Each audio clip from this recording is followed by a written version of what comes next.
14만 4천에 대하여 생명수셈책 신구약 성경에는 날짜 풀이에 대해서는 일일이 1년으로 혹은 일일이 1천년으로 해석할 수 있도록 되어 있으나 인원수에 대하여서는 1인이 10인이 된다든가 1인이 1천인이 된다든가 하는 비결은 없다.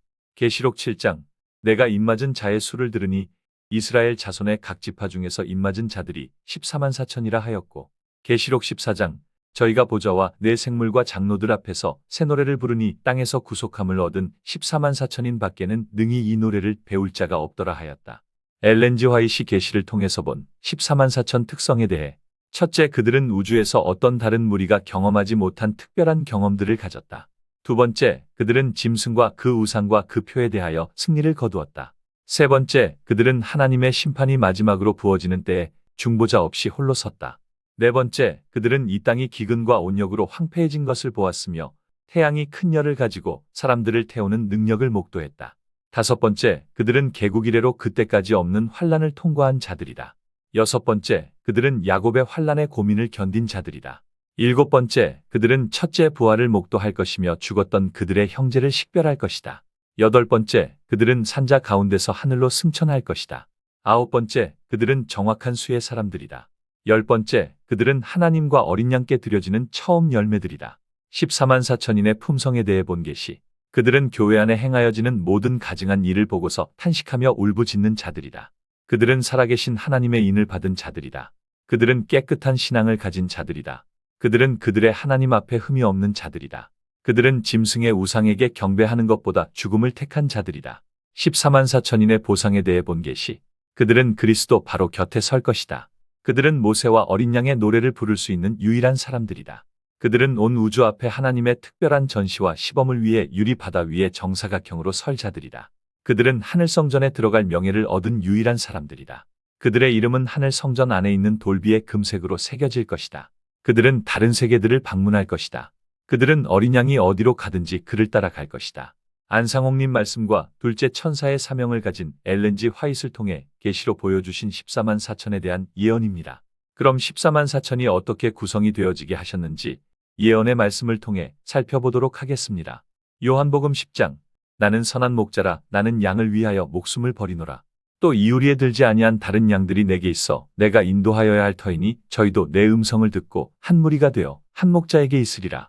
사도시대부터 예수님을 믿고 순교한 큰 무리와 이 우리에 들지 않은 다른 양들인 성령시대 구원받을 성도가 적은 무리입니다. 나는 부활이요 생명이니 나를 믿는 자는 죽어도 살겠고 무릇 살아서 나를 믿는 자는 영원히 죽지 아니하리라 하신 말씀대로 사도시대부터 순교한 무리의 부활에 대해 고린도전서 15장 그리스도께서 죽은 자 가운데서 다시 살아 잠자는 자들의 첫 열매가 되셨도다.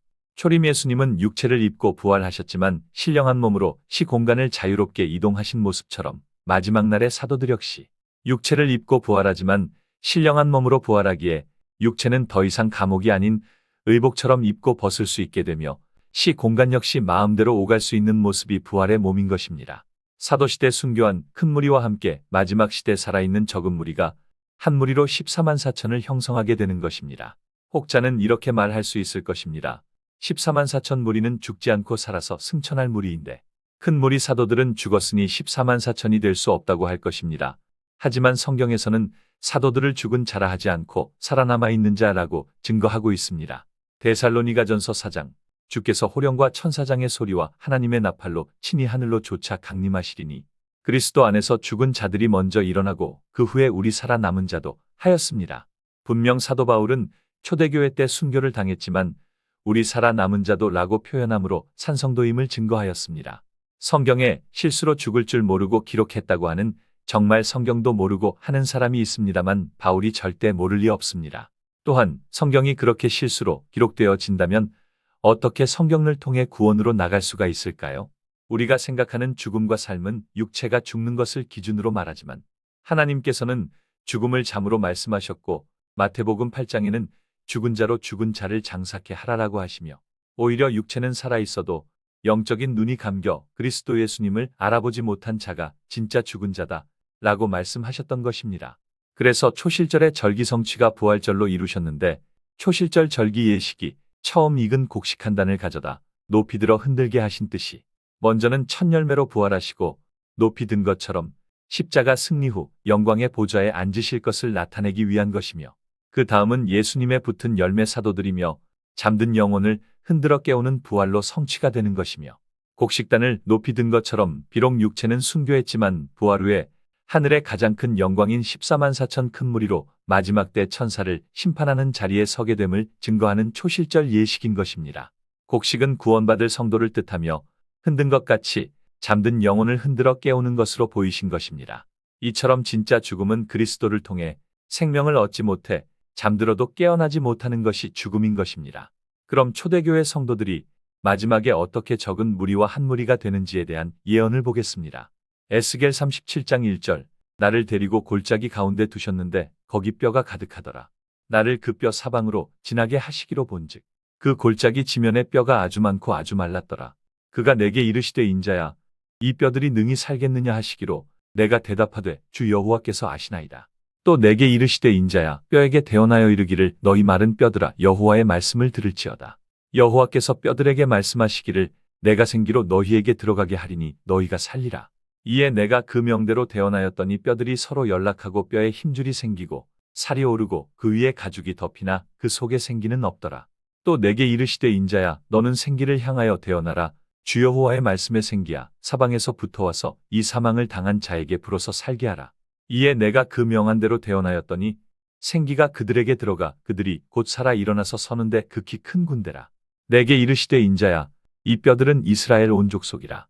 그러므로 너는 대언하여 그들에게 이르기를 주 여호와의 말씀에 내 백성들아, 내가 너희 무덤을 열고 너희로 거기서 나오게 하고 이스라엘 땅으로 들어가게 하리라. 14절. 내가 또 내 신을 너희 속에 두어 너희로 살게 하고 내가 또 너희를 너희 고토에 거하게 하리니 여호와가 이 일을 말하고 이룬 줄 너희가 알리라. 에스겔 37장 1절부터 14절까지의 말씀의 예언은 1차는 영적 소경으로 잠들어 있는 영혼인 영적 이스라엘을 성령을 통해 소성시키는 예언도 있지만 실제 예언은 마지막 때 부활하는 큰 무리에 대한 예언인 것입니다. 에스겔 37장에 주신 말씀 중 살아난 뼈들이 이스라엘 온 족속이라고 하신 말씀과 그들을 고토로 데려온다는 말씀은 두 막대기 비유를 통해서 이스라엘 온 족속은 초대 교회 때부터 순교한 큰 무리를 뜻하며 고토는 우리 고향 하늘 천국을 예언한 말씀입니다. 이어서 말씀 보겠습니다. 에스겔 37장 15절입니다. 여호와의 말씀에 또 내게 임하여 가라사대 인자야, 너는 막대기 하나를 취하여 그 위에 유다와 그 짝 이스라엘 자손이라 쓰고 또 다른 막대기 하나를 취하여 그 위에 에브라임의 막대기 곧 요셉과 그 짝 이스라엘 온 족속이라 쓰고 그 막대기들을 서로 연합하여 하나가 되게 하라. 내 손에서 둘이 하나가 되리라. 너는 이르기를 주 여호와의 말씀에 내가 에브라임의 손에 있는 바 요셉과 그 짝 이스라엘 지파들의 막대기를 취하여 유다의 막대기에 붙여서 한 막대기가 되게 한즉 내 손에서 하나가 되리라 하셨다 하고, 너는 그 글쓴 막대기들을 무리의 목전에서 손에 잡고 그들에게 이르기를 주 여호와의 말씀에 내가 이스라엘 자손을 사면에서 모아서 그 고토로 돌아가게 하고 그 땅 이스라엘 모든 산에서 그들로 한 나라를 이루어서 한 임금이 모두 다스리게 하리니 그들이 다시는 두 민족이 되지 아니하며 두 나라로 나누이지 아니할지라. 그들이 그 우상들과 가증한 물건과 그 모든 죄악을 스스로 더럽히지 아니하리라. 내 종 다윗이 그들의 왕이 되리니 그들에게 다 한 목자가 있을 것이라. 14만 4천이 한 무리가 되는 과정의 역사를 요한복음 10장에서 두 무리가 한 목자를 섬길 것이다. 그리고 에스겔 37장에는 순교한 무리들이 부활해서 마지막에 살아남은 영적인 유다 지파와 한 무리를 이룰 것을 막대기 두 개가 하나 되는 예언으로 보이셨던 것입니다. 그럼 요셉과 한 막대기인 이스라엘 온 족속이 초림 예수님을 믿고 순교한 큰 무리임을 예언을 통해 살펴보겠습니다. 마태복음 2장. 헤롯이 죽기까지 거기 있었으니 이는 주께서 선지자로 말씀하신 바 애굽에서 내 아들을 불렀다 함을 이루려 하심이라. 2살부터 아래로 다 죽이니 이에 선지자 예레미야로 말씀하신 바 라헬이 자식이 없으므로 위로 받기를 거절하였도다 함이 이루어졌느니라.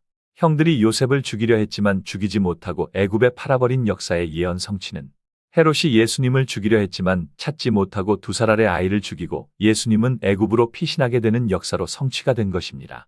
창세기 41장. 요셉이 애굽 왕 바로 앞에 설 때에 30세라. 요셉이 애굽으로 팔려간 후 계시를 통해 꿈을 해석하고 애굽을 다스리기 시작한 나이 역시 30세였던 것입니다. 이처럼 요셉은 초림 예수님을 표상한 인물로서 요셉과 그 짝 이스라엘 온 족속은 예수님을 믿고 초대교회 순교한 13만 2천 명을 뜻하며 유다와 그 짝 이스라엘 자손은 유다지파 사자 다윗의 뿌리로 오시는 재림 예수님을 영접한 여자의 남은 자손 1만 2천 명이 한 무리가 되어 희년을 선포하신 다윗 왕을 섬기게 되므로 종에서 해방받고 고토인 고향 땅 천국으로 돌아가게 될 것을 예언한 말씀입니다. 계시록 7장의 14만 4천에 대해 놓치고 있었던 예언의 말씀 한 말씀만 살펴보고 말씀 맺도록 하겠습니다. 계시록 7장에 유다 지파부터 베냐민 지파까지 인치는 역사가 있고 이 일 후에 아무라도 능히 셀 수 없는 큰 무리가 흰옷을 입고 손에 종려가지를 들고 보좌 앞 어린 양 앞에 서서 구원하심이 어린 양에게 있도다 하니 장로 중 하나가 이 흰옷 입은 자들이 누구며 또 어디서 왔느뇨. 13절 이는 큰 환난에서 나오는 자들인데 어린 양의 피에 그 옷을 씻어 희게 하였느니라. 어린 양이 저희 목자가 되사 생명수 샘으로 인도하시고 하나님께서 저희 눈에서 눈물을 씻어주실 것이라. 17절에 이는 보좌 가운데 계신 어린 양이 저희의 목자가 되사 생명수 샘으로 인도할 것을 예언한 말씀입니다.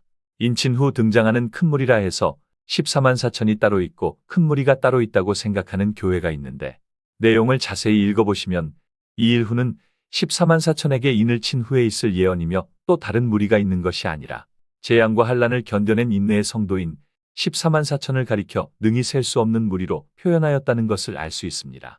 계시록 7장 9절에 능히 셀 수 없는 무리는 초대교회 부활한 무리와 마지막 구원받을 무리가 함께 보좌 앞에 서서 두 무리가 한 무리가 되어 도열해 있는 장면입니다. 능히 셀 수 없는 무리가 14만 4천이라는 증거는 어린 양 앞에 설 수 있는 주인공은 오직 14만 4천 뿐이며 눈에서 눈물을 씻겨주는 예언과 생명수 샘으로 인도하는 예언 역시 어린 양 이사 그리스도께서 이루시는 마지막 예언이시니 14만 4천에 대한 증거며 어린 양 피에 옷을 희게 할 수 있는 것 역시 14만 4천만이 받는 축복이며 큰 환난에서 나온다고 하신 말씀도 다니엘 예언대로 개국 이래로 없던 큰 환난을 견딘 14만 4천 밖에는 없는 것입니다. 그럼 왜 14만 4천을 아무라도 능히 셀 수 없는 무리라고 하셨는가? 비밀을 다니엘에게만 해석하도록 하신 뜻과 같다고 할 수 있겠습니다. 마지막에도 14만 4천만이 풀 수 있도록 비밀로 두신 것입니다. 그럼 아무라도 능히 셀 수 없는 무리의 비밀의 뜻을 살펴보겠습니다. 창세기 15장 4절 여호와 말씀이 그에게 임하여 가라사대 그 사람은 너의 후사가 아니라 내 몸에서 날 자가 내 후사가 되리라 하시고 그를 이끌고 밖으로 나가 가라사대 하늘을 우러러 무뼈를 셀 수 있나 보라. 또 그에게 이르시되 내 자손의 수가 이와 같으리라. 아브라함의 자손을 하늘의 별과 같이 능히 셀 수 없는 무리라고 하신 것이며 아브라함 하나님으로 오신 안상홍님과 사라 대신 예루살렘 하늘어머니 그리고 여자의 자손 이삭으로 오신 박광수님 오직 이삭으로부터 난 자라야 내 시라 칭하리라 하신 능히 셀 수 없는 하늘의 별과 같은 무리. 그래서 14만 4천을 아브라함의 자손으로 표현하게 되면 아무라도 능히 셀 수 없는 무리라고 불리는 것입니다. 이렇게 성경 속에 감추어 두신 것은 마지막 14만 4천만 깨달을 수 있도록 하신 하나님의 선물인 것입니다. 그래서 아브라함 자손 14만 4천을 하나님께서 부르시는 애칭은 아무라도 능히 셀 수 없는 무리라 불리는 것입니다. 구속의 비밀을 깨닫게 해주시고 하늘의 별과 같은 약속의 자녀 삼아주신 그리스도 하늘아버지 박광수님께 무한한 감사와 영광 돌립니다.